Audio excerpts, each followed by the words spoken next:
Hola, muy buenos días, querida gente del canal Temas de la Vida, un nuevo programa, episodio de temas de psicología. Bueno, aquí me encuentro en mi consultorio donde habitualmente los atiendo. Eh, Quiero hoy tener la oportunidad de compartirles el modo de terapia que utilizo. Eh, En este caso vamos a hablar de la terapia cognitiva conductual, sí, vamos a hacer un recorrido histórico de diferentes vertientes, cuestiones fundamentales. Estuve viendo cómo presentar este video, ya que compete varios puntos a tener en cuenta. La terapia cognitiva conductual tiene sus inicios en lo que es la terapia de la conducta, mucho antes lo que era el conductismo, en sus diferentes representantes, Watson, Pavlov, y algunos nombres seguramente serán conocidos. Eh, si bien empezó a tomar relevancia como terapia de la conducta, eh, cuando Wolf en Sudáfrica comenzó a utilizar la desensibilización sistemática que tiene que ver con acercar los estímulos aversivos o que generan ansiedad, ¿sí? En ese primer momento tuvo un auge en cuanto a posibilidad de tratamientos conductuales. Este tipo de terapia de la conducta, ¿sí? Skinner fue psicólogo él, quien empezó a darle la categoría eh, de terapia de la conducta. Eh, pero esta metodología eh, no pudo colmar las expectativas eh, para los diversos problemas que se querían tratar. Entonces empezaron a aparecer nuevos criterios de valoración del tratamiento. Entonces en los años 50 y 60 aproximadamente comenzaron a haber modelos que tenían que ver con la informática, con la computadora, donde se empezó a comparar a la mente con la computadora, ¿sí? Y es allí donde aparecen los modelos cognitivos que vienen a aportar una idea de, de que de que la mente procesa información y es capaz de poder eh, funcionar y ser analizada o ser contemplada de esa manera. Eh, Igualmente, también hubo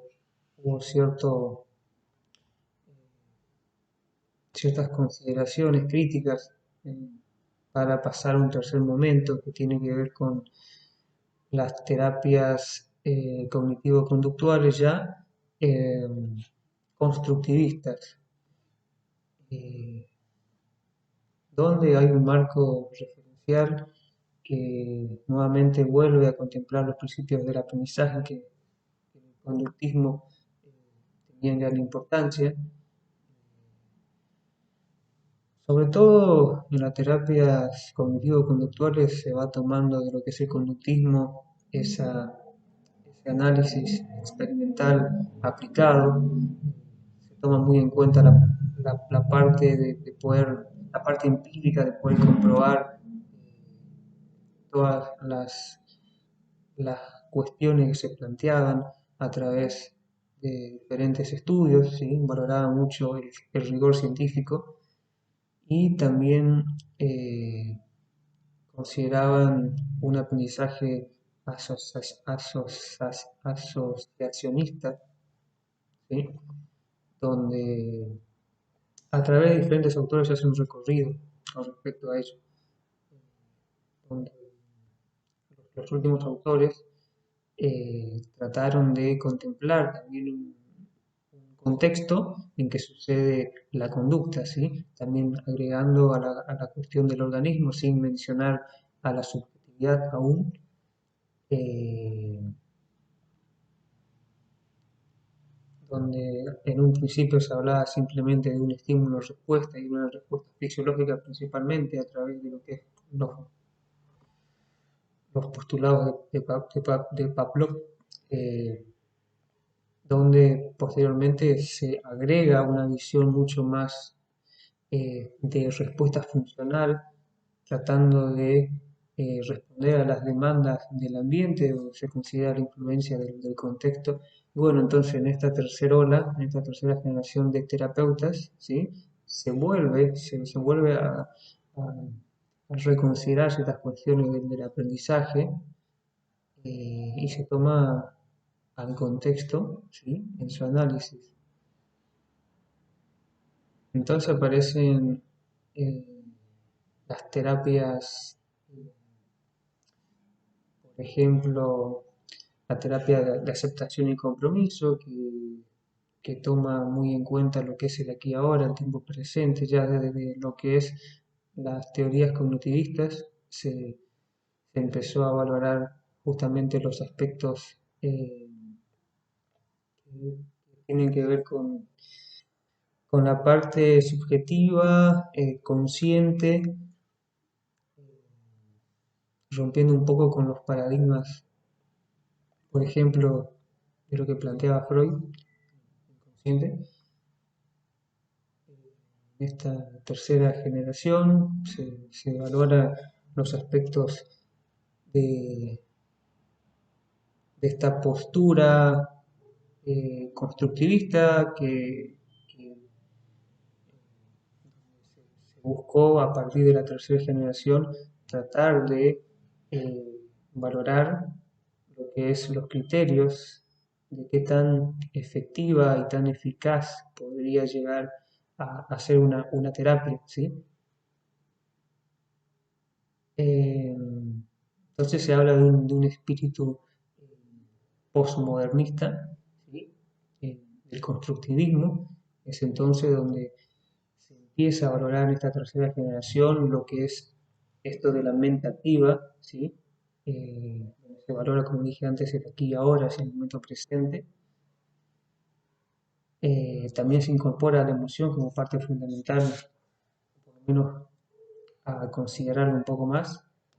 Anteriormente en las teorías cognitivas se las consideraba, pero como en consecuencia de la manera de pensar que tenía uno. O sea, se hacía foco más en una cuestión más racional, ¿sí?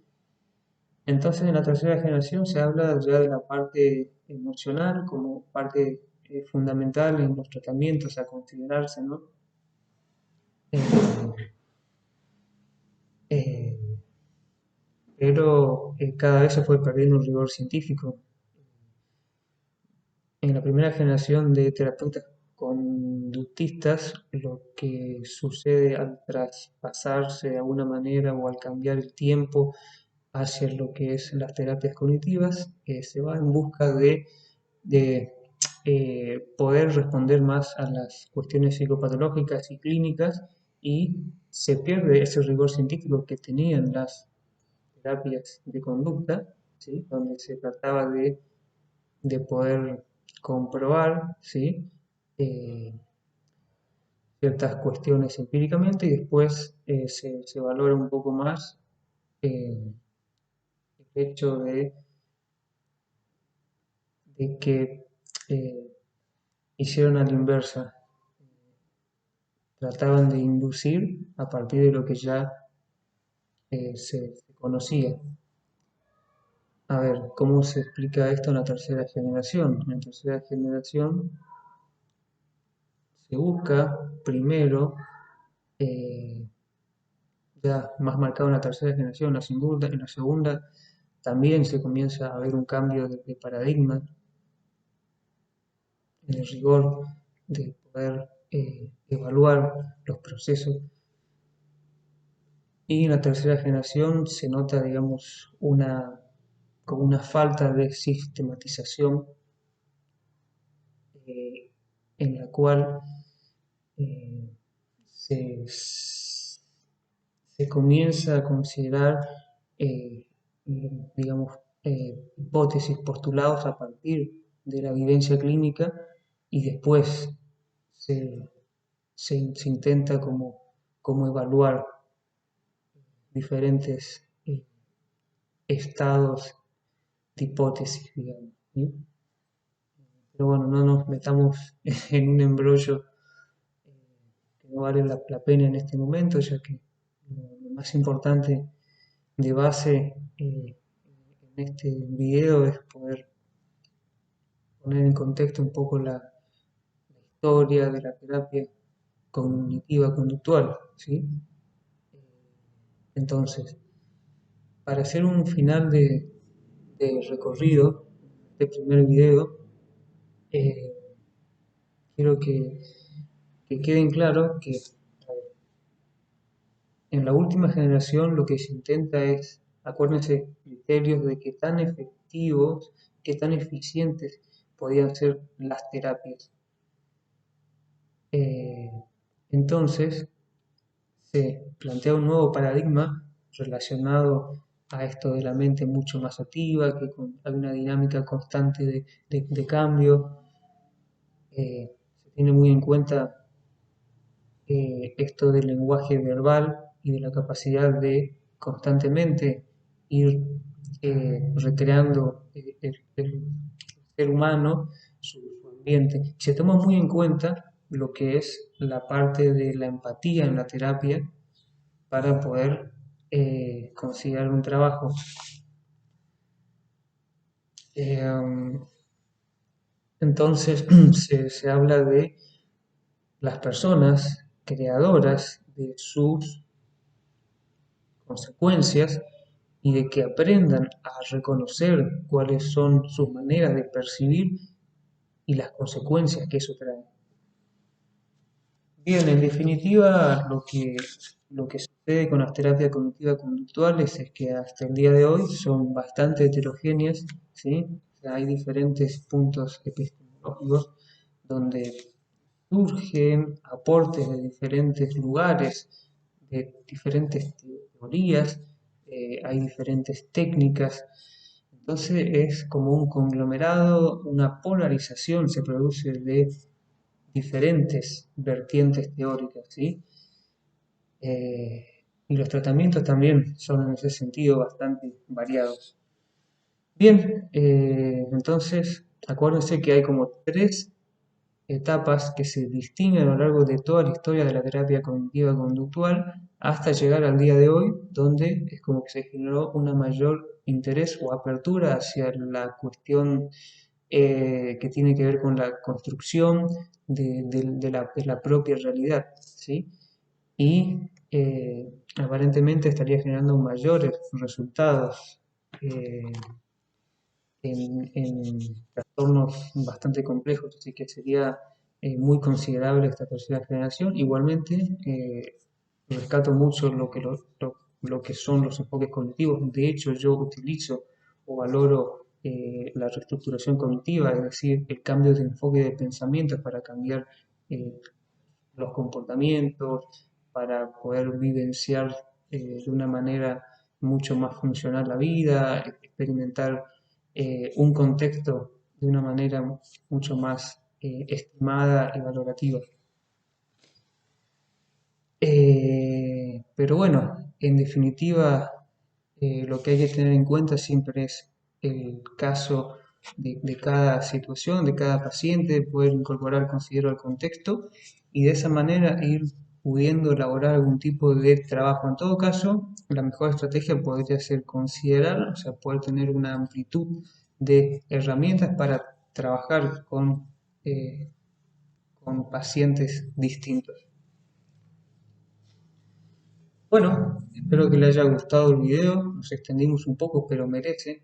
Hay algunas cuestiones que por ahí estaría bueno poder sentarse a hablar en detalle y con mucha más rigurosidad, pero en definitiva era poner en la mesa esto de la terapia cognitiva conductual como un primer video. Después voy a explicar en detalles lo que compete a mi manera de poder trabajar y ver las cosas, pero como un primer video está genial, creo. Espero que le haya servido de algo.